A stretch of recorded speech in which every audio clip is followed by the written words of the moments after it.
From the city of Peaky Blinders, Birmingham, England, I would like to introduce you to Paddy Danda. As the world becomes more automated and the robots take over, it's imperative that we build the right human skills for the future. So pull up a chair, grab a samosa or two, and make yourself very uncomfortable.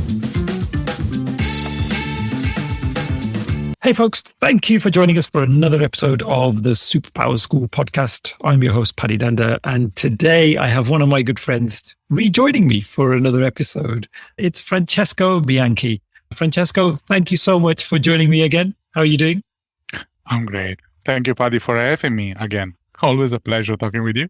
Oh, no, you're welcome. It's like you and I, we exchange messages on LinkedIn, and we're making these plans all the way through LinkedIn. And then it's really nice when we do actually get to talk, at least remotely on the camera. So I always enjoy our conversations, and it's a pleasure to have you back. So, Francesco, which superpower would you like to bring to the show today? I would like to talk about curiosity. People will be curious to hear about why we find it so interesting as a superpower. I was going to say, there's an English saying, curiosity killed the cat. I don't know if you've ever heard that. I really hope not, because the big community that's co-leading at work is called CAT. So I really hope not. It's a community of agile technologists, hence the acronym CAT. So let's keep it as a saying. Plus, kittens and cats are super cute. We don't want to kill them. Yeah, they do have 9 lives, so hopefully they're all right. But yeah, there's a negative connotation sometimes around curiosity. And I think traditionally, we've often been pushed towards not being so curious and just listening and being, told what to do and acting upon that. So it's really interesting to take a different perspective on that. So tell me about curiosity. Why is it so important? I think everything starts for me from the fact that I tend to be bored very easily. I believe it started as a sort of way, a countermeasure to boredom, a countermeasure to feel that your life is plain or doesn't have a sense, doesn't have motivation. And I had this instinct inside that I kept quiet for a long time, precisely for the reasons that you brought up. So you need to be in your place, you need to do the things that you're told to do, you don't need to ask too many questions, you need to be careful about this and about that. And at a certain point, for me, there was too much. And that kind of corresponded to the moment where I started exploring agility. So for me, the two topics are very much related. And I had this strong instinct that told me, ask questions. And at the beginning, yes, like a cat, I lost a few lives. Curiosity did kill me in a certain way professionally. But then I started learning how to ask those questions and to explore my curiosity. And that has been a life-changing experience for me.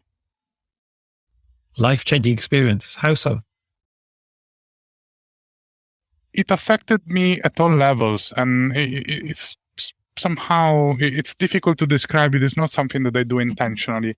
But I allowed myself, for example, to be curious about people. And all of a sudden, people started talking to me. And not in the normal way like we are talking now. This was intentional.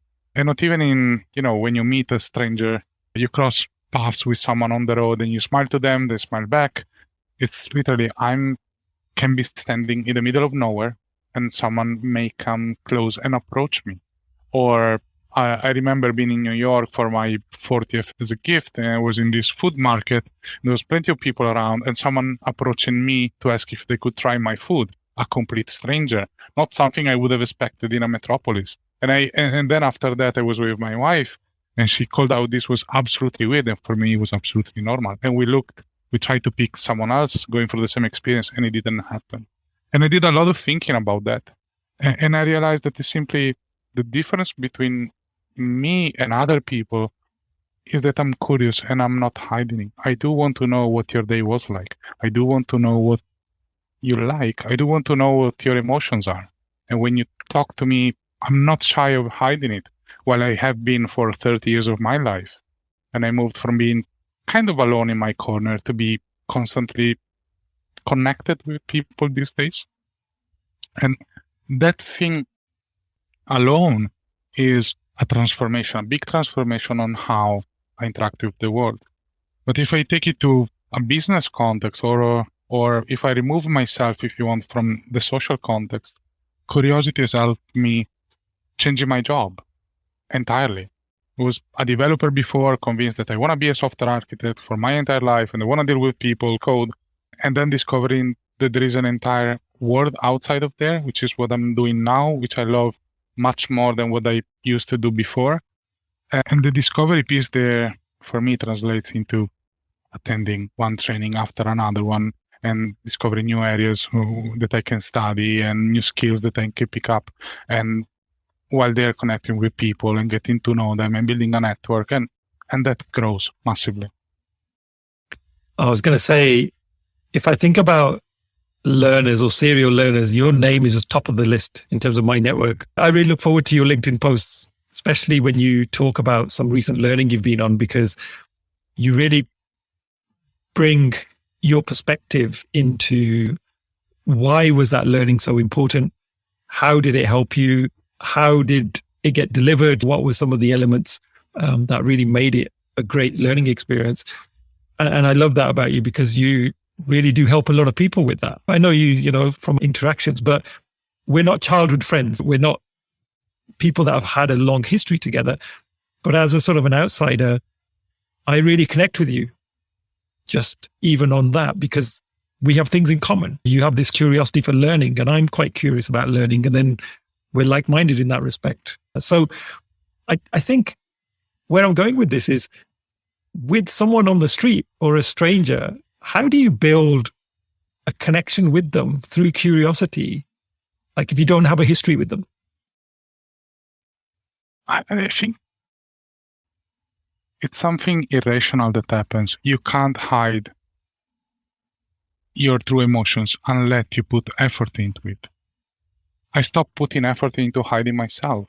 So when I see someone and I may be curious about the way they move their eyes or the shape or color of their glasses, of why they're standing there instead of being 1 meter on the side where the zebra cross stripes are on the street, or whatever the thing is, anything that sparkles my curiosity, I don't hide it. So I simply look at them. And that's something that I believe we have lost becoming adults in the current society, where there's a sort of shame in showing your true emotions and being too close to people. That may sound creepy. You don't want to do that. You don't know what they can do. They may be dangerous. And I stop removing all those layers and allowing my body to express my emotion. And I think people simply pick that up. In a way, it's easier to be noticed because you are interested than not to be. And so where do you think that came from in you, Francesco? Because if I think back to my childhood, I was quite a big introvert, and I wasn't really encouraged to come out of my shell and speak to lots of people. I remember my first day at university, there was one other guy sat in the corner of the room, and there was me, and everyone else was talking away. They were networking on our very first day, and there was just me and this other loner who were kind of on the sidelines. And it just so happened I struck a conversation with this guy, and he became one of my best friends. And, we still stay in touch now. But I guess, is this something that you're born with? Is it something you develop? Like, how have you built this superpower? Surprise, I'm an introvert myself. And I can recognize myself in the story that you just told. And I believe I simply grew tired of that. I wanted to be heard, and I started empathizing with other people who I discovered along my life and my path, that they share the same feeling. Very often you don't know how to interact with people, but you would really like to. And so probably for me, it started when I started being a Scrum Master and taking care of everyone in the team, making sure that everyone was listened to, everyone was included in the conversation, and realizing that the moment you showed some curiosity, some interest in their opinion, they opened up, they felt safer, and they started talking. And they were typically the people bringing the most thoughtful and inspiring thoughts to the table. They just didn't know how to voice them. And so I said, well, there must be something in here.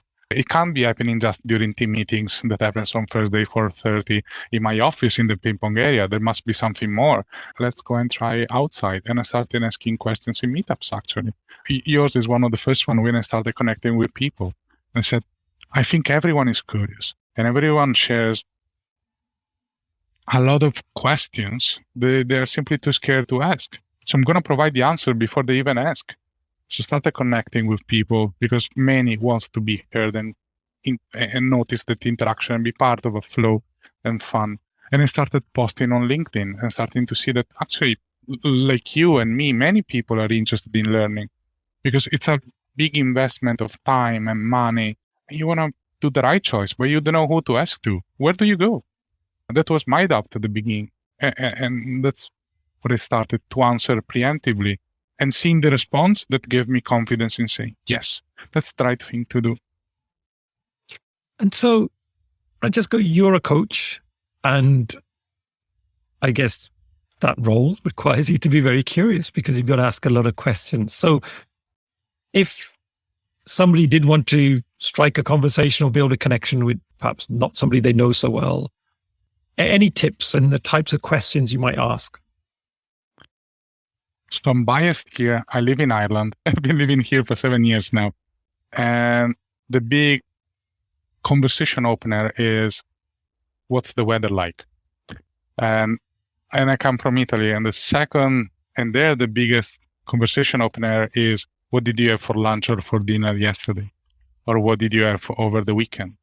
And those are absolute truth and things everyone can relate to. They are typically fairly safe as a conversation opener. Everyone will have some opinion of some sort and shape, even if it's just to say, oh, again, it's dull, it's gray, it's raining, whatever the thing is. It gives them a chance to start, to break the ice on a safe ground, and maybe already share something about them. And from there, it's just a build-up. I know it may sound very silly, but it's actually incredibly powerful. I was in a training in October last year in Denmark, where I had the pleasure of meeting our mutual friend Karsten. And I was surrounded by 20, 30 people, and I didn't know how to start a conversation. And I ended up having the first one asking, so what are we going to have for lunch? That's the only thing I felt safe sharing with someone. 2 hours later, I was super friends with everyone. I love that. There's been times where I've been in a crowd of people that I feel I've got nothing in common with whatsoever. Actually, an example just popped into my head. When I was at college, so I was probably 16, 17 years old, during the summer, I had a holiday job where I was working at a local council in one of the local offices.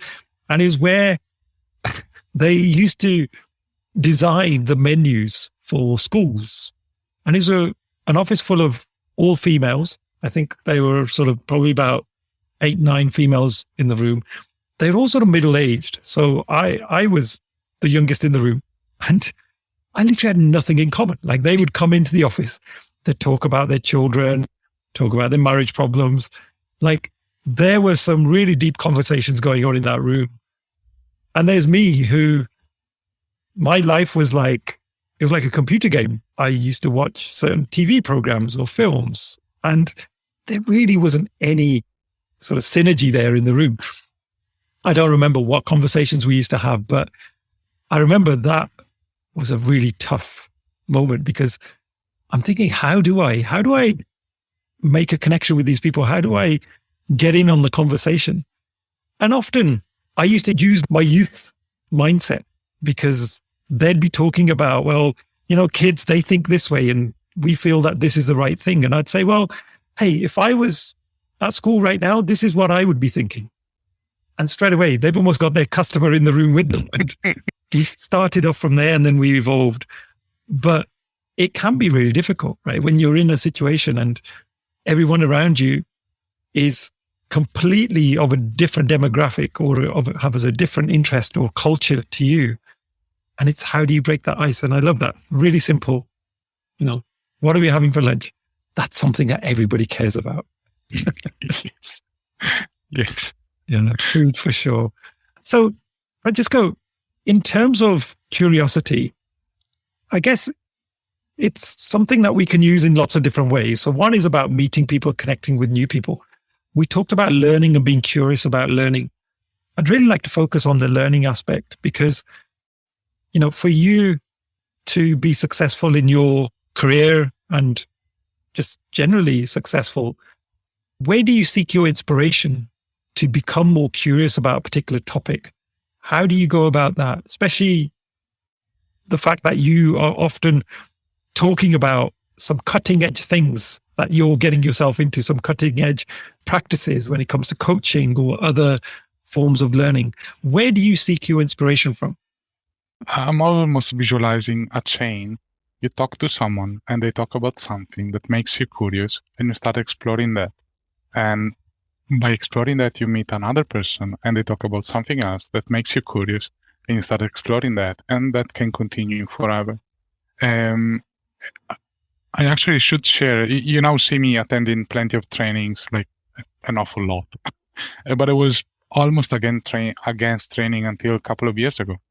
I said, I can always read a book that's much cheaper, doesn't use as much time.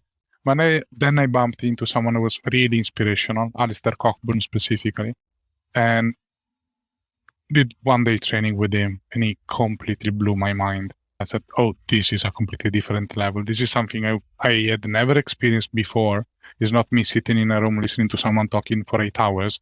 It's me doing with someone challenging my thinking and providing me that platform. And I started exploring a little bit more. And the moment you start attending one training and then another one, it becomes almost addictive. There's so much content out there that, one life is not enough. Even if that was my full-time job to attend trainings, I wouldn't be able to attend all of them. Where exactly do I find inspiration? LinkedIn is where I find most of it. There are some people that I don't necessarily follow, but I'm in contact with, and you're one of those. You always post great stuff. This is not a paid-for plug, but Visual Jam is a fantastic source of inspiration. Scott Vids, if I may share another one, is a great other meetup where I'm seeing great authors. It's a great way to experiment if you like an approach of working and a way of explaining. Go in, do 1 hour, one hour and a half session with someone, and if you like it, if you come out of it energized, then maybe consider going book some training with them. That's what I did with Eder Martinez, for example. I couldn't care the less about lettering, and my flip charts were just messy, but I really like their style. She's absolutely amazing. So I booked a training, and I did it as a couple activity with my wife, and we loved it. Somehow that type of job, script booking, completely different application of the same concept, but it became an activity we did together, and I loved it. And I discovered just attending a meetup, fantastic way to discover something. If you connect with people sometimes and you show what you're interested into, sometimes they will come to you and say, you know what, I attended this thing, I think you would love it. So sometimes you don't even need to actively search, the information come to you. I wouldn't dismiss something that many Agilists tend to do. I wouldn't dismiss at all the branch of certifications. I think there's a lot of value there for many reasons, one of which is, for me, when there is some studying connected to it. Otherwise, it's not a certification. There must be some homework and some test at the end. It's a great way to keep yourself focused and to do some learning. Now, because of all the effort required, if you do your research beforehand in picking the right training provider, that's in itself a discovery process that will allow you to discover many things about the topic that you're going to study. So you're already doing some pre-work and the offer of providers. And by doing so, you may bump into other options that are incredibly interesting, but you never even thought existed. One thing that I remember when I left high school and probably even university, I don't think I really had a great learning experience in both high school, college, and as I said, university probably, and with the exception of maybe one or two teachers. But generally, I had no appetite to study any further. I remember even saying to some of my friends at the time, I said, I'm so glad I've got my degree and I never have to study again. Like that was my mindset back then. And I just saw myself going into work and pretty much now practicing my art. And I look back and I think, how wrong was I? Because with that mindset, I don't think I would have got very far at all. But it was because I don't think I had really experienced that amazing learning experience. Now, as you know, the field of work I'm in now, I work for one of the biggest tech training organizations in the UK. My whole profession is about learning and training. So the tide has really changed in terms of myself. But going back to what makes a great learning experience. So you mentioned, Heather Martinez, she's absolutely amazing. What is it about some of these trainers that makes the experience so good, that gets you so excited about the topic? I know it's a tautology is answering with your question. I think they make you excited. You leave the room being more excited about what you've studied compared to how you were when you entered. For me, the two things that I want to see, and I wouldn't be able to choose between the two, is passion and competence. I want someone who's skilled about what they are teaching, because I know I will try to dig holes and I will ask the difficult question. And I admire someone who has the knowledge and the experience to back up the explanation. And I'm also brave enough to say, well, I actually don't know this, but they have the wealth of knowledge to bring to the table, and they have passion for that. It's not enough for you to have done something for 10 years and you are not able to transmit that passion. And maybe this goes back to my journey in trying to remove filters from emotion. People who allow those emotions, their true love for what they are teaching, to transpire and to reach me. And so that gives me energy to explore more on the topic. And they have enough material to give me so that I can explore. Those two things are incredible. Then, of course, the structure of the training has a lot of impact on how it's perceived, but that I believe is mostly a technicism. Everyone can learn that. There are techniques that you can adopt. You can even get a training coach if you want, or an expert that helps you build in the right structure. But the experience doesn't come cheap, takes a lot of years, and passion. You either have it or not. In terms of building those connections with people, how important is it that you surround yourself with a diverse group of people? So I know you're an Agilist, but do you always seek your inspiration and curiosity from Agile people, or do you venture outside of that circle? And how important is that? So I'm incredibly glad the change that COVID has forced on us. In-person trainings are amazing, and as much as possible, I would like to do more of them. But I live in a relatively small island, Ireland. I wouldn't have so much easy access to the best thought leaders and the best trainers in the world. But together with them, there is the diversity of where they can come from, but also the diversity of the people joining the session.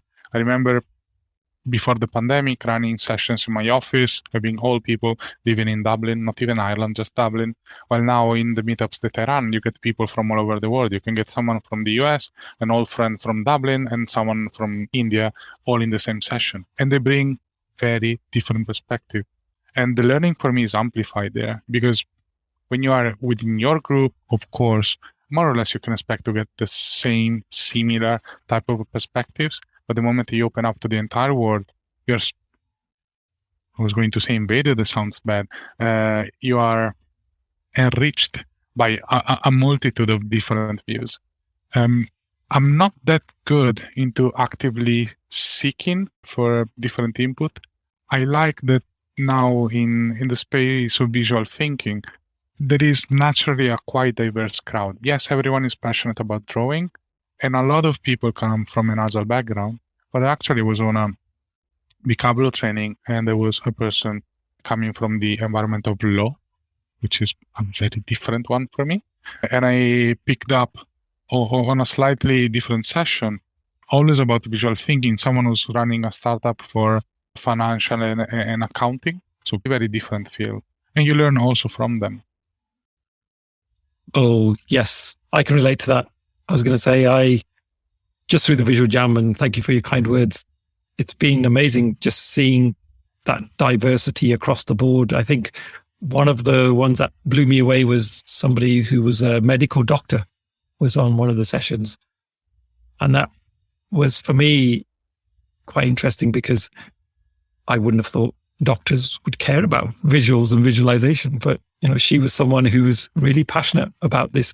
And then I checked out her blog and she talks about how, doctors should do more of this. And it was really interesting and eye-opening for me.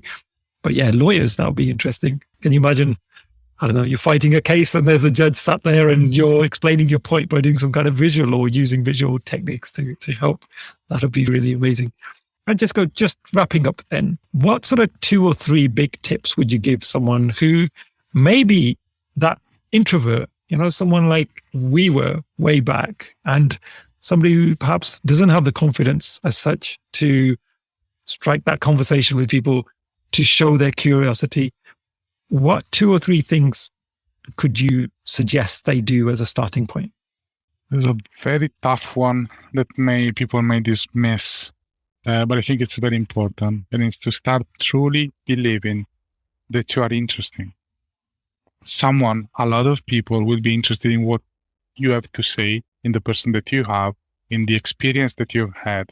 And so by just sharing anything, literally anything, you will find someone who's interested, who will find incredibly valuable what you have done. Of course, there are different venues and different places, but regardless, everyone is incredibly interesting for everyone else.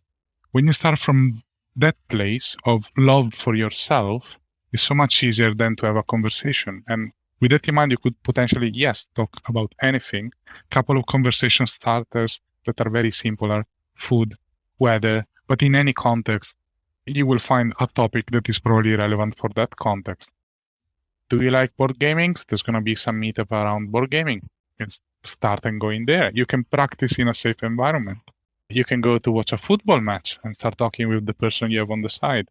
Actually, it's a daily, if daily is too much, maybe a weekly or monthly challenge. You could force yourself to start a conversation with a complete stranger as a way to train your conversation skill and confidence skill, if you want. And it's incredibly scary, but it's not that difficult, and it's incredibly rewarding. You shared the example before of how you managed to connect with an office that was completely diverse, and how, as a very introvert person, you met one of your best friends in a party. That's what everyone has access to if they believe enough in themselves, and they're courageous enough to connect with people. And going back to how we started, be curious. Just show your curiosity to people. Ask about how they feel. Maybe not as your first question, so how do you feel today? But as your second or third, show them that you care. They will open up immediately in ways that are incredibly surprising. People need to feel that someone is caring about them. So just be curious. Ask them, how's your day? Nice. Thank you so much for that, Francesco. I was going to say, one of the reasons that I do podcasting is because I'm curious. It's a way for me to meet some really interesting, diverse people and just have an excuse to ask them anything I want. Like, I've literally got a golden ticket in that situation. Provided we built up, some level of understanding and rapport, I obviously wouldn't ask you about, all of your bad habits or anything like that. But there's an opportunity there to delve into areas that I would never be able to ask these people on the street because they just don't have that rapport with me to be able to ask some of those things. So as you mentioned, start off safe. And then as you get to know that person, you can probe in other directions. And yeah, it could be so enlightening. And it's such an amazing experience when we're speaking to someone that we wouldn't normally get the opportunity to talk to. and we go in these directions, and you just don't know where the conversation's going to lead, which is the exciting part of it, I think. Yeah, I absolutely agree. And I thank you for all the work you're doing. You helped me. You satisfied a lot of my curiosity through your work. Oh, Francesco, honestly, we haven't paid Francesco today. I will buy him a few drinks next time we meet, for sure, for his kind word. But only in return for some Italian food, some of your amazing Italian food, because it's been so long since I had a good Italian. We will organize that. Perfect. So, Francesco, thank you once again for joining me on this episode. I hope listeners take on some of those tips, because I think they're fantastic. Those small steps, I think, can then lead to, much bigger things. And you just don't know where that curiosity is going to take you. Hopefully, curiosity doesn't kill the cat, as we mentioned right at the start. And it's actually going to open up a whole new world for people and new opportunities. So thank you once again. Thank you.